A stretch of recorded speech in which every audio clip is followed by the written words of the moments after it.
to this edition of Optimal Talks.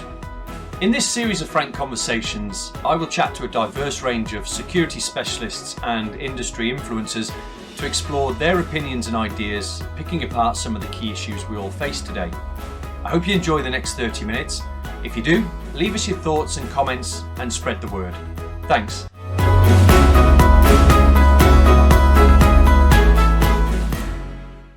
Hello everybody and welcome back to another Optimal Talks. Today I'm going to be in conversation with a gentleman that was one of the first people that ever gave me an opportunity in a role while you were at Excellentia, the very well known Scott Hamer. How are you, mate? Oh, thanks, Rick. I'm very well, thank you. Yeah, I wasn't expecting that. Yeah. But it's true, right? It's true. We met looking after a wealthy family back in 2012, and we spent a good week.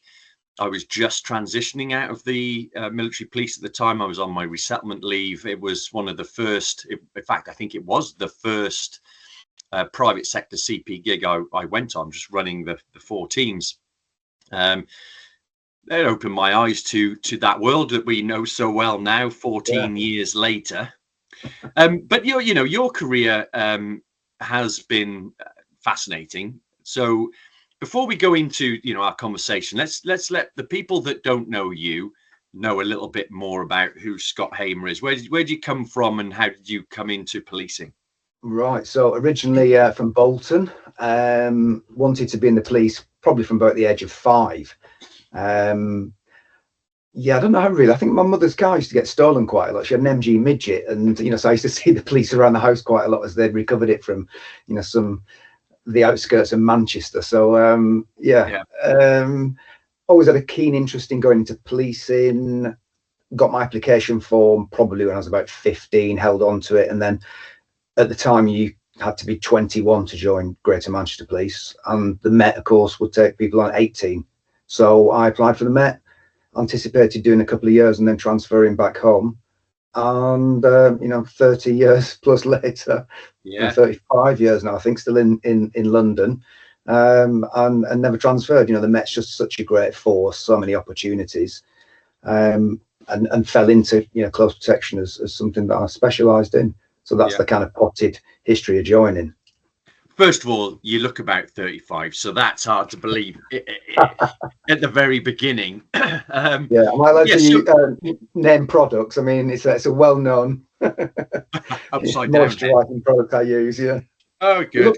Yeah, we'll get that. We've both got blue on. We're both bald and beards. Yeah, it's a club. It is club. So yeah, tell me, how did you come to specialise into close protection? Well, I started off my career at Paddington Green. We had a few royal visits, because it was central London. So you'd occasionally, I remember once helping out with, in fact, it was the Duke of Edinburgh, or the former Duke of Edinburgh, at the Victory Services Club, just at the bottom of the Edgware Road. And I was, I think my sergeant, didn't really want to get involved. So he nominated me the bronze for the day. I felt rather grand as a PC and being in charge as acting police sergeant. So that was my first. Actually, it was my second interaction with royalty protection. My first was actually, I joined as a police cadet, and we had a chat from what was the former Prince of Wales, the King now, his protection officer, who was part of the training at the time, a chap called Alan Peters, and I still keep in contact with him now. And I remember him coming to the cadet school in 1991 with, I think it was a Rover, some sort of Rover, not an 827, but some sort of early Rover or early 90s Rover. And I was quite impressed by it, these discreet car that had these dot matrix signs on the rear. He told us a little bit about the work. So that was probably my first interaction with it. Move forward a few years to when I was at Paddington, dealt with royalty protection, and then two chaps who I happen to work with and I still see regularly now, close friends, they went to work for the department, so I got an insight into it from them. It was one of those things in the police, a lot of people, even police officers, think that the royals and the ministers are guarded by some secret police or secret army unit. They didn't know that, or most people don't know or didn't know then, that it was part of the Met Police. So yeah, I didn't any input into it, an insight into it, and some links, and that's what got me interested. And I applied for it in about 2000, I think. So interesting, straight away, it's your network that exposes you to things. And I know you're a prolific networker, but even instinctually back in those days, you trust network, and the network of people that know and trust you is how you come to an opportunity, which I think we don't appreciate when we're in service, whether it be military or police, that the network is an absolute superpower when it comes to progressing in your career. And they do say that, you surround yourself with people like you want to become, mad libbing, obviously, but I think it's very true. If you surround yourself with positive people and professional people, you start to become a positive and professional person.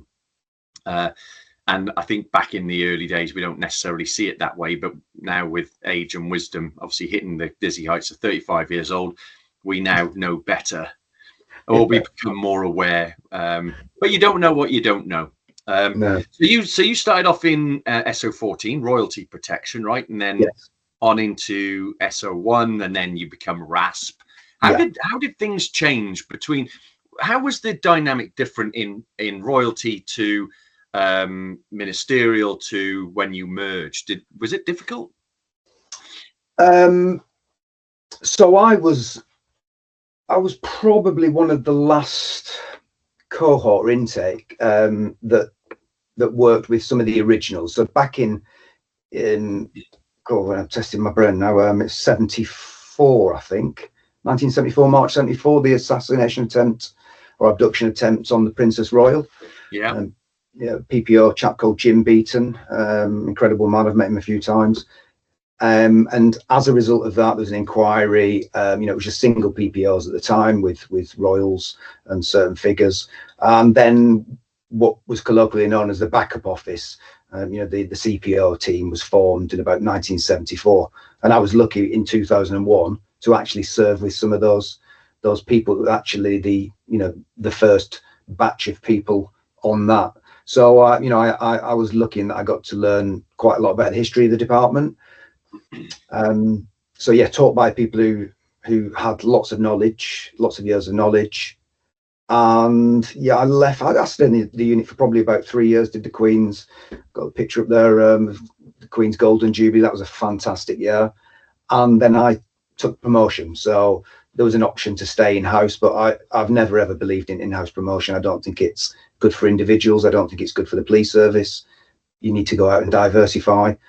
And I did what I thought, practice what you preach. And I went out to East London, did some real policing for a few years, and then one of the chaps I trained with, a great guy, I'll name check him, Philip Jordan, he literally said, "What's your plans?" And I said, "Well, I haven't really got any." He said, "Keep your skills, I'll sponsor you." And then a few years later, he offered me a job at SO1. It was always my intention to get back into royalty, and I managed to do that just about, I think it was about 3 months before we amalgamated. So technically I got back into SO14 in 2015, I think it was. So I was in SO1 from 2007 to 15. We all became one large happy family, shall I say, were the training regimes, the executive training programs, were they the same course? You just went two different career paths. Did you go on that course knowing you were going to royalty or to ministerial, or did you finish the course and then get like options to? No, then you knew which way you were going. So you do your, when they tested me now, we used to call it the RPT, I think, reactive protection training. So it was the first part of the course. Oh, gosh, you're really testing me now. I've not thought about this for a long time. I think it was 2 weeks. It might have been more. So you do your first aid, your enhanced first aid, you do your advanced driving, and eventually you went onto this bodyguard course, which I think was 2 weeks for the initial one. That was all firearms driven, reactive protection skills, the RPT. And once you did that, you went on to what was known as the Viper course, which was the soft skills, the knives and forks, the putting together exercise, putting together jobs, giving tasks, and then seeing how you'd work on the street. So at that point, we'd all work together, train together, but you knew that you're going to either royalty or ministerial special branch as they were then. Yeah. So how do they manage sort of professional development in that role? Was there like competency-based tests that had to be done annually or monthly, or? I mean, it's the police. You have to, you're tested to the nth, degree at all times. First aid, particularly shooting. It was every 2 months you'd have to reclassify, and as protection officers, you had to meet marksmanship standards. So it was over 90% at the time when I did it. Swinging the lamp now, as you say in the job. Oh yeah. It had to be single-handed shooting as well. So 90% single-handed was pretty good. As things have moved on, they've allowed two hands. At the time, we used to, slightly different. I know I've been involved in RMP training as well. We used to physically hold the principal, put them behind us, adopt body cover. Things have moved on. There's no point. We're not bullet catchers. As it should do, as it should evolve. Yeah, exactly. Push people out of the way, keep moving.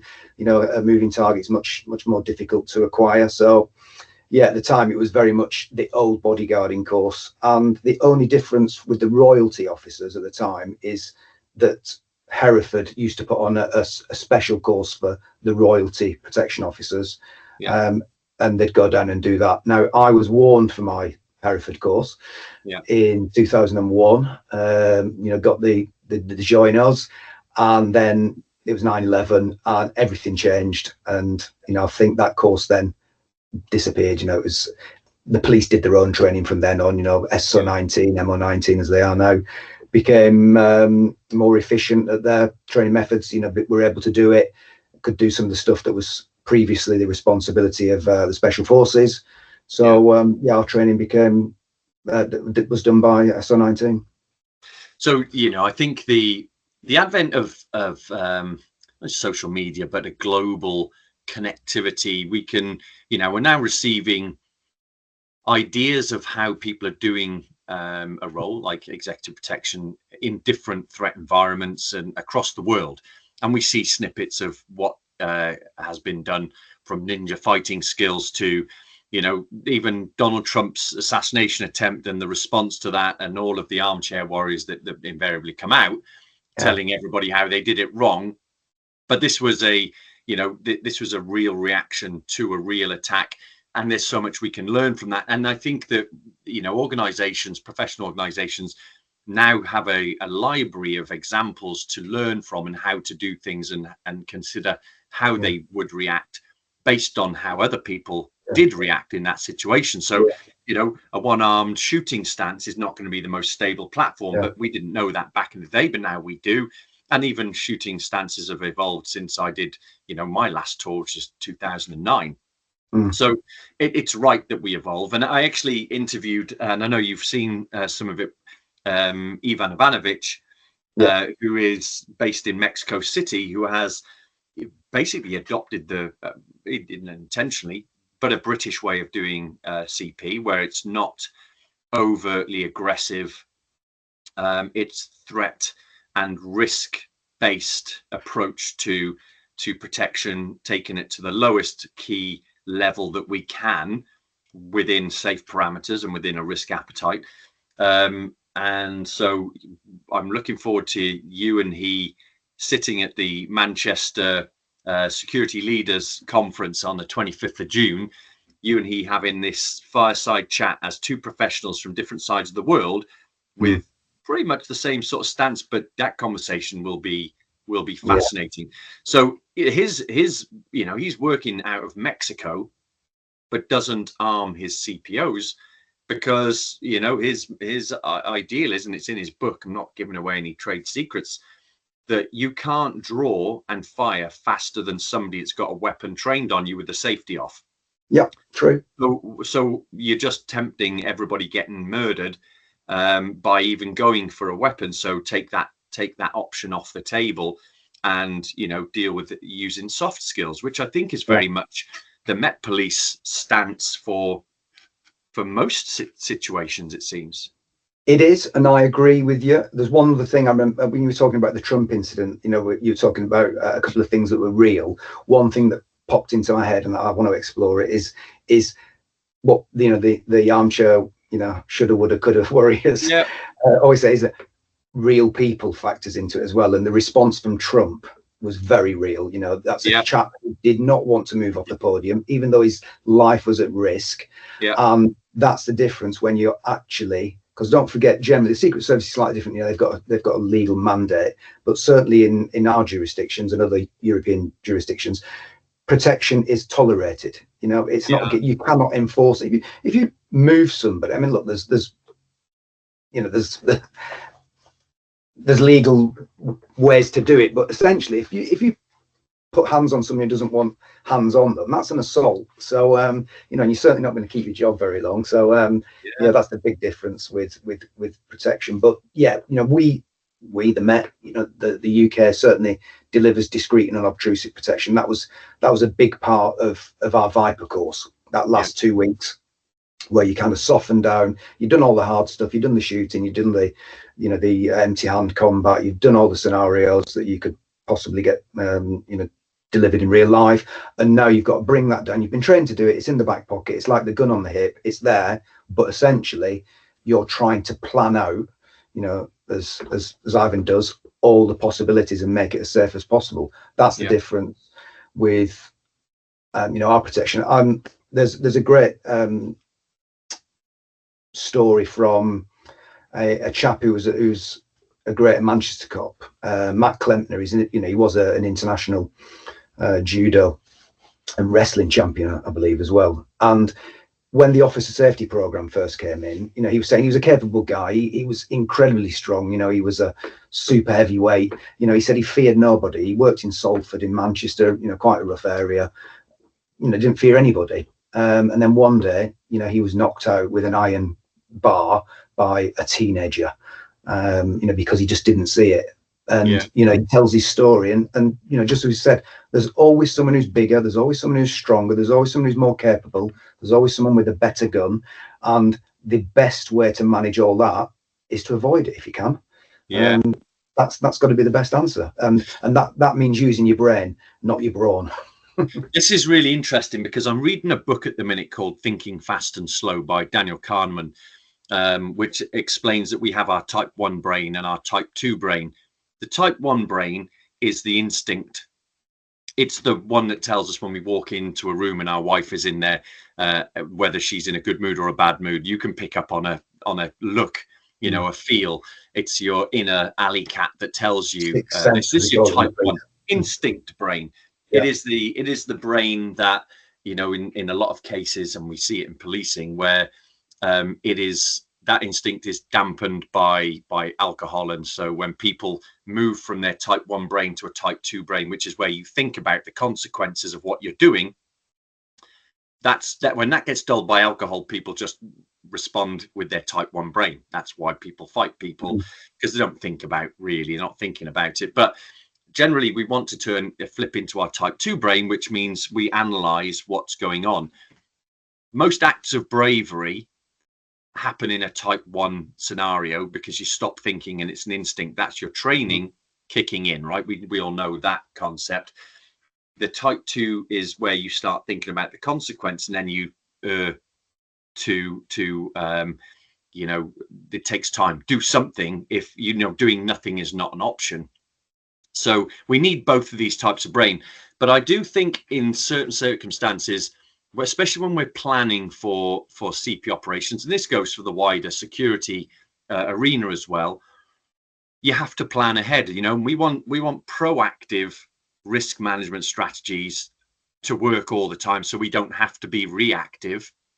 So that's why we plan, why we have policies and procedures in place, and we put in mitigations to deter, detect, delay, deny, because we don't want to have to respond because our preemptive measures haven't worked. That takes the type 2 brain to understand that. So we have to have a bit of both. And I think that it really applies to the close protection sector a lot, because there are plenty of people that overthink things and don't trust their instincts. and I've met people that are purely instinctual and don't have the intelligence to plan ahead. But the best people are the ones that are sort of sit in between. Would you agree with that, or you got examples of where that maybe has gone right or wrong? Yeah, absolutely. And I've been instructing in the police for over 25 years. As a self-defense, officer safety instructor, but also as a close protection instructor as well. And it always annoys me. Look, you mentioned policies and procedures. They are that, policies and procedures. If there's a given situation, this might be a good way of dealing with that. But it's not always black and white. Certainly in policing, in close protection, you're working in shades of grey. So it always used to annoy me when instructors would say, in this situation, you must do this, because like you've said, there's that instinctive reaction, but also there's if you can use the cognitive side, because you've got good training, because you are able to think on your feet, you can think under pressure. And that's a good thing for policing, because a lot of policing scenarios is under pressure, and you become quite good at it, making fairly good decisions quickly. But yeah, it used to annoy me when people said this is the only way to do it, because there's lots of ways to do something. And I'd make it really clear day one, CP footwork, you get one instructor saying, right, when the principal's doing this, you need to stand on the right hand side, because your gun's on your right hip, and well, what if there's no threat on the right, and all the crowd's on the left? You might be better off placed on the left. So I used to start off, get somebody to say, right, that's the principal, right, where are we standing? So this is the default position. Okay. And I'd move a foot away. Am I in the right position now? Well, yeah. Move another foot to this. Is this the right? So there's, like I said, there's more than one way to skin a cat. And I said, as long as we're not skinning dogs. Yeah. There is no definitive. There's always an exception. And this just annoys me. And, you'll see it went from LinkedIn when, people say, oh, this should have been done like this. This should have been done like, there's lots of reasons why things are that you might not be aware of. I try and give people something else to think about. But yeah, that rigidity in anything in life, I think sometimes is not helpful, because sometimes you have to, think through what you're doing very carefully, because, there are consequences elsewhere. I recall back to, we'd be doing range work, like individual bodyguard drills, the test. Your first exposure to the target is usually at sort of 3-4 meters, and you'd have to just like keep shooting until the target goes away, because two shots doesn't do it. Might in Hollywood, but you have to keep shooting until it goes away. Then you extract back to a hard cover. Yeah. That's the point where that's a type 1 brain. That's a draw and respond to an armed threat. There is a thought process, because you have to identify some of those targets were actually a woman holding a baby. Some of them were terrorists. You know what I mean? They're different targets. Yeah. But then once you get into cover, you've got to flip into type 2 brain to think about what the best extraction route is, and what the dynamic risk assessment says along this alleyway. What if they come out from here? What if they come out from here? What if they shoot from that window? And we used to do that in the urban training complex with simunition.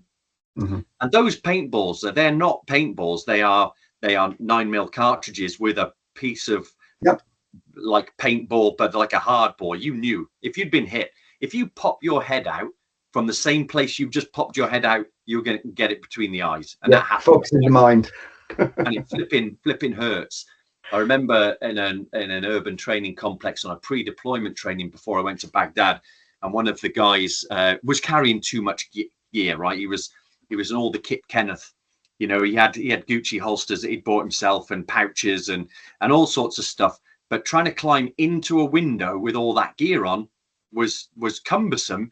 So he ended up squatting on the window ledge, bearing his big moon backside to the enemy, and he got welted, and he got hit like 4 or 5 times on cheeks, and the boys in between got one, and that put him out for a day, because he chose the wrong path, or he chose the wrong kit and equipment. He didn't deploy with that gear he was training in, because he learned a lesson, which is what the training's for, right?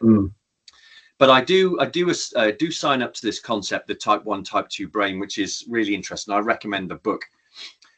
But look, when your police career you know, came to the end and you took your enormous pension and came into the private sector, you obviously you took up the role up at the Royal Albert Hall. What a venue! I've been there for concerts. I've been there for Cirque du Soleil. It's an iconic venue, like one of the most beautiful buildings in London, and it's openly accessible, and people can go in it. And I know we can't go into the security posture, but you know, we've done penetration testing exercises as part of our course at Optimal Risk against your venue. We know how good it is. But if I had that job, I don't think I would sleep at night. How did you migrate from the police into that role, and what was the key skills you brought with you?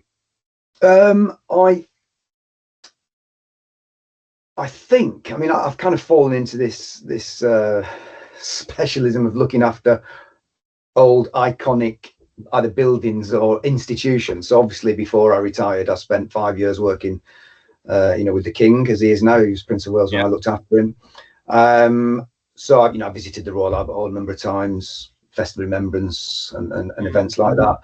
It's somewhere I've been over the years.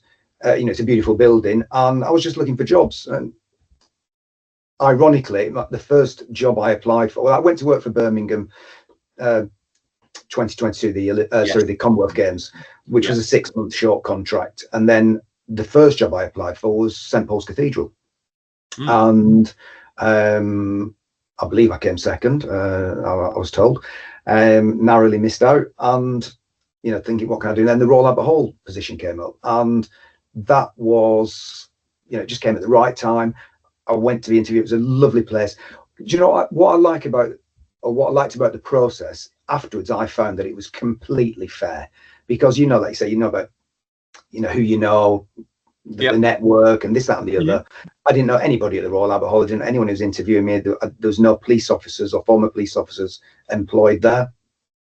And when I went for the process, you're thinking, well, who knows who? It's always somebody says, they're good for the job, they're not good for the job. It's completely fair. All the because I've done the recruitment process myself there, all the CVs are anonymized, and it's very, very open and transparent process. So yeah, I got that job, and I was really glad. Like you said, great place to work. I love it. It's such a diverse, I know we use this word all the time, but it really is a diverse place. You've got rock and pop one night, you've got the Royal Philharmonic Orchestra, BBC Proms, Cirque du Soleil the other. It does about 400 events a year. It's probably a bit more than any other venue. Wow. It's a smallish venue. It's only about 5,300 in total, but it's packed every night, and all the stars want to be. I mean, it was my last day in the office yesterday. My last working day there is on Sunday for the Olivier's, but yesterday was David Gray. Sellout. It was a great concert, and a great venue, and it was a pleasure. And I can't believe it, but I didn't even put my radio on yesterday. I was supposed to be, having a night watching the concert as a treat, and then I ended up kicking a couple out who were causing a bit of a disturbance. It just happened to be to my left. I was like, I can't believe this. I've got to get myself on that website and pay attention more, because I saw Chris Cornell play there before he died, which was an absolute treat. But David Gray would have been brilliant as well. I loved really that good album. So and all the iconic names like it, wherever people play around the world, and I know it 100% because I've heard it, people saying that international artists love to play the Royal Albert Hall. It's a great venue. Well, the acoustics are, it's designed that way, wasn't it? Better than it used to be, yeah. In Victorian times, they used to say it was that good you could hear the concert twice because the acoustics are terrible because of the domed glass roof. I suppose. And now, this. I didn't know you'd applied to St Paul's before, because that's where you're going next. It is, yeah. So I've, I wasn't looking to leave the Royal Albert Hall. I love it. It's a great place to work. But it's, the cathedral's a lot nearer to home. I applied for it originally. So I just feel, I'm a great believer in fate. Sometimes these things, I wasn't looking for a role, it came to me again. And I thought, that's what I was going to do originally. So, I needed to like just tick that box off. So it looks like I'm bouncing around iconic London institutions. You know, the Royal Family, the Royal Albert Hall. That St. Paul's becomes your Cathedral. specialism. They've all got royal connections. Niche area, right? as far as like iconic buildings go, St. Paul's Cathedral's got to be in the top 5 recognizable religious buildings. I would argue, you know, in the world of all faiths. It is a remarkable building, beautiful building. I'm sure you were going to like love just exploring all the catacombs, and you know, I know you can go up around the dome and all of that stuff. What a place to explore! Yeah. Have you had a chance to look around yet? I did. When I had a little show around, I used to know the first head of security they had. He was an old inspector of mine in the police, lovely chap, Jonathan Brady. And so he retired, and then the position came about. That's when I applied last time. A chap took it who'd worked in, I think it was one of the museums in Exhibition Road. I know him as well. Yeah. And now he's moved on. The position came about. So yeah, I had a little look around on my first, because obviously I knew Jonathan, so I looked around then, had a good chance, but I've not had a real good look around, you know, in this process. So I mean, it's, you know, it's still standing. It's been standing for a few hundred years, so it's probably pretty much the same. There's been some changes to it. I'm looking forward to getting my teeth into it, and also applying. This is why I went to the hall as well, the Royal Albert Hall. You know, getting ready for Martin's Law, which has obviously just been signed off by the King this week. Well, that was going to be my next question. I mean, it's a beautiful place and a lovely place to work, but the threat is very real.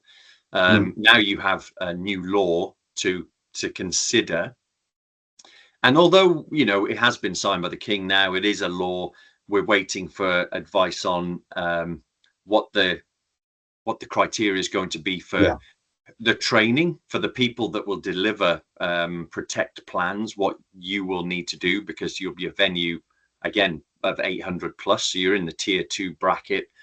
I mean, was this part of your recruitment process as to what your ideas were around that? And I'm not expecting you to tell me what those are, but the complexities of compliance now. Yeah. What are your thoughts? It was interesting because when I did my initial, you know, let's say 3 years ago for St. Paul's, that was very much, you know, I did a presentation on the application of Martin's Law. Same when I went for the Royal Albert Hall, you know. Yeah. How are you going to implement it here? And also the two organisations, you know, ask the people who are coming in to say, and what do you think that we need to do? And that's always one of those difficult questions, because, you know, certainly my interview, I said, look, I'm not here to criticise people who were here before or criticise what you've done so far, but these are what I see as the vulnerabilities. And, you know, most organisations know what the vulnerabilities are anyway. You know, the thing is, you know, I've used this phrase quite a lot in protection, is that things that need security don't really want it, and people that want it don't really need it. You've got to get that balance right, you know, and this comes back to the earlier thing we discussed with the armchair warrior brigade. You know, it's my view is I've always wrapped security around an individual, an event, or a building, you know, commensurate with the threats and risks, but also is what that organisation or individual wants. Yeah. You know, you can say, you know, the King, for instance, you know, I'll be on his side. We're going to visit someone. I think, right, yeah, I need this, and this. You know, we're going to put 10 people around you, make it impenetrable circle. No one will get near you. Yeah, but I want to shake hands and meet people. So how do you do that? It's failed at the first hurdle. So there's always a compromise. And I think that's the important thing, is not imposing security on people and things. It's got to be a collaborative approach. You know, it's got to be done, you know, with consent and getting the best compromise, because otherwise, you know, St. Paul's is a church. You know, it's a place of worship. People come in to worship. We can't stop them. We wouldn't want to. You know, the Royal Albert Hall, it's a place of enjoyment, music. We're going to, you know, put airport style security in for absolutely everything. It's, you know, it's just not proportionate. You know, it's got to be proportional. I guess, though, as an iconic place of worship, it becomes then a greater target for certain elements. And it has been targeted as well. Yeah. When you want to create a safe and secure environment, but not to create a sense of fear for the people that are coming there. They want to know that there is protection in place, but it's not oppressive. It's a delicate balance. And I relate a story I've told it before from a friend of mine, Gary, at Manchester Arena, after they put in place high footfall screening, and the first concert that they used it, and they hadn't told people that it was it's basically screening them for solid metal items, and they're not being searched. And everybody's walking through, and then the social media erupted saying, this is disgraceful. I'm going into the arena after what's happened and no one's searching me. They're being searched, but they didn't know they were being searched. So they felt vulnerable, and therefore felt uncomfortable and didn't enjoy the Rod Stewart concert that they were going to see. Now that is I think that's the soft skills and the nuanced approach to security, where you can create a sense of well-being whilst the appropriate level of protection is there, allowing people to worship in peace. And it's really important because there's that balance to be had. I get the odd comment, shall I say, or complaint about our security, normally from police officers, or security experts.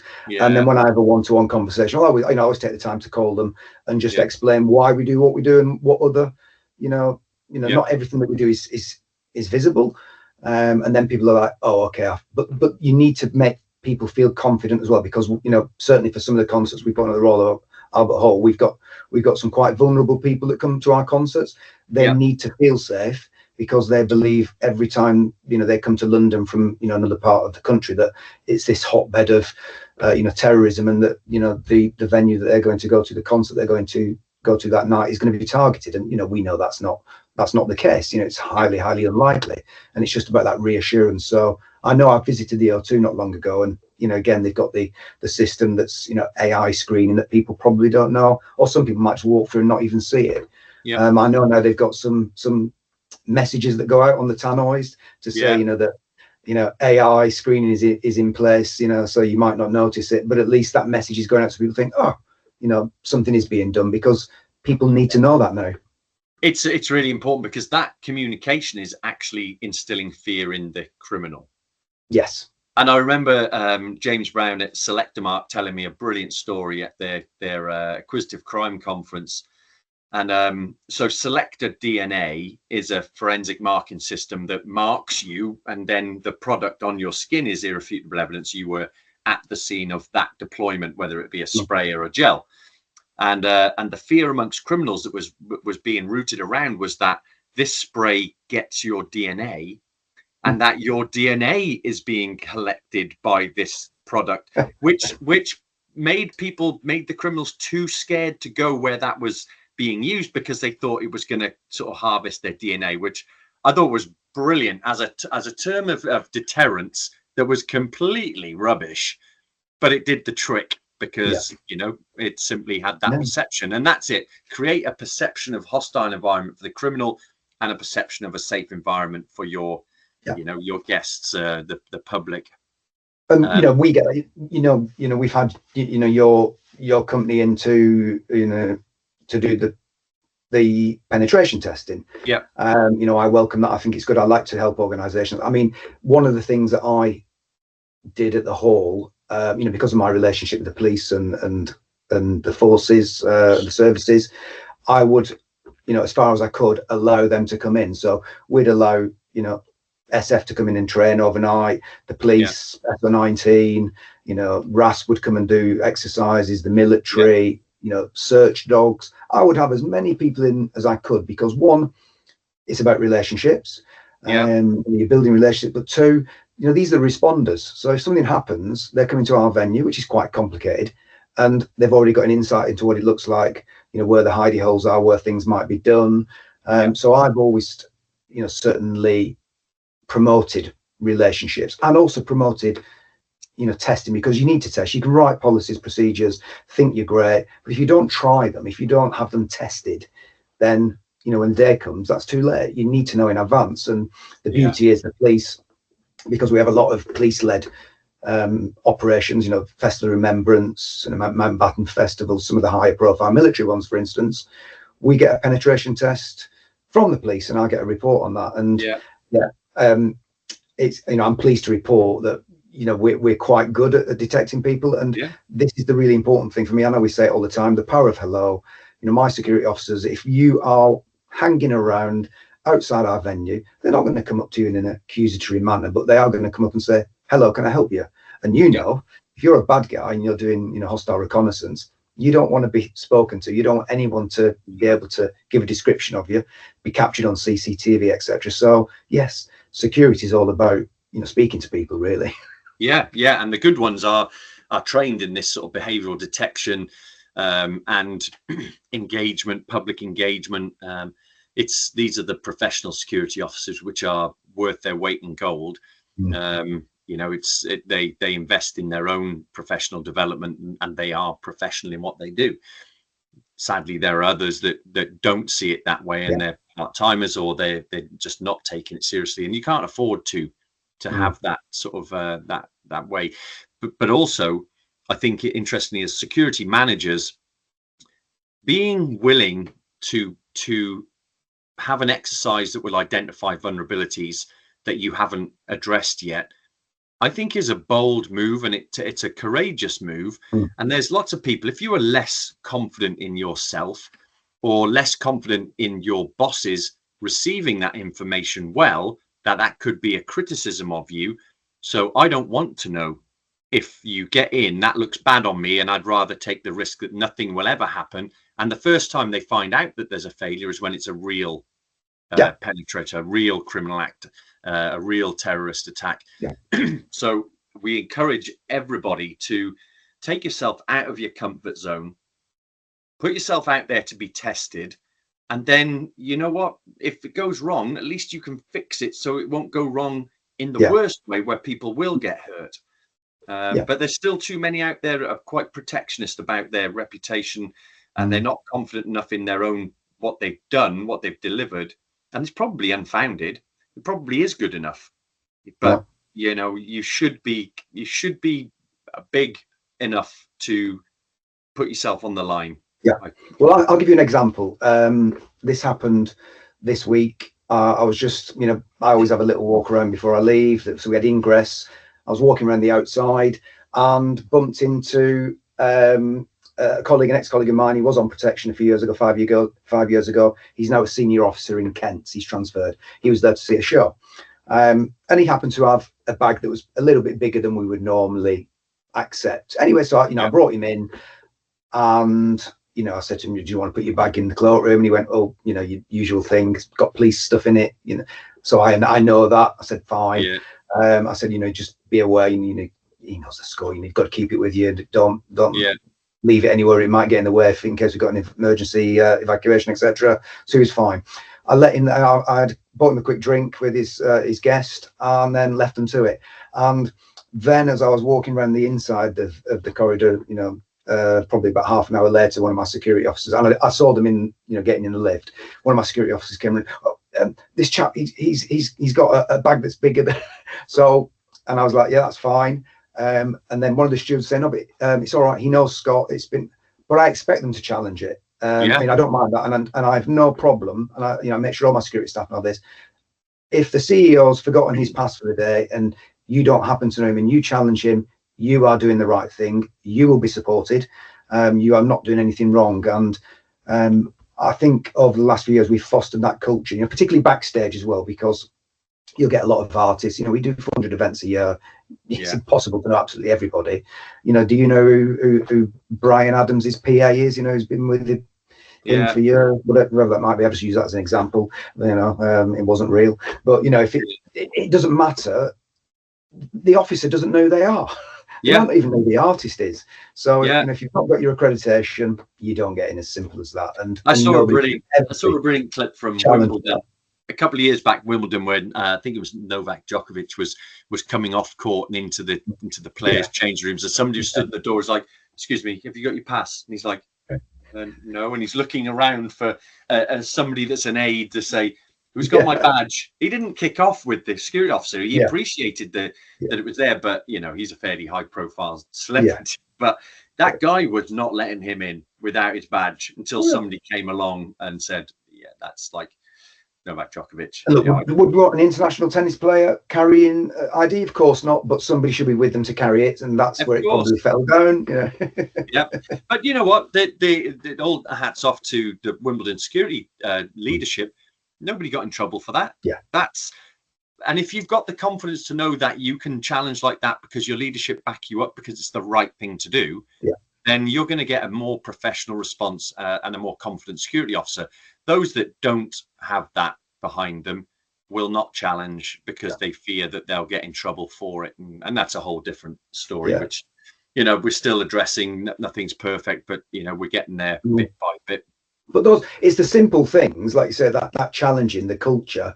What I've hopefully, you know, embedded in our organisation over the last couple of years is that be happy to challenge, because as you know, we know people who infiltrate. It will be somebody who looks like somebody normal, who looks like they're in a bit of distress, have got, you know, 2 cups of coffee and, you know, holding the phone up and, you know, has not got the pass and just kind of tailgate somebody at the door.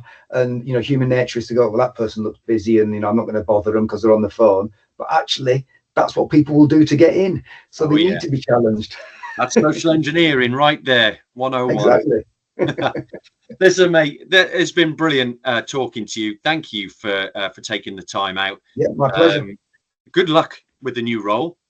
I look Thank you. forward to coming and visiting you once you've found all the nooks and crannies, so I can have a look around. You're always welcome. Benefit of the network. And definitely, if you're listening to this and you haven't, and assuming it's before the 25th of June, if you're a security leader and you have time on the 25th of June, go on to Security Journal UK's website for the Leaders Conference, book your place. It's free if you're a head of security. And, you know, Scott and Ivan Ivanovic will be talking about executive protection as one of the brilliant presentations through that day. So if I don't see you before, mate, but then I will see you in June. I'm sure I will see you before. Sure, well, yeah. But thanks again, and good luck. Yeah, thanks, Rick. All right, mate. Cheers. Now. Thanks, everybody. Bye.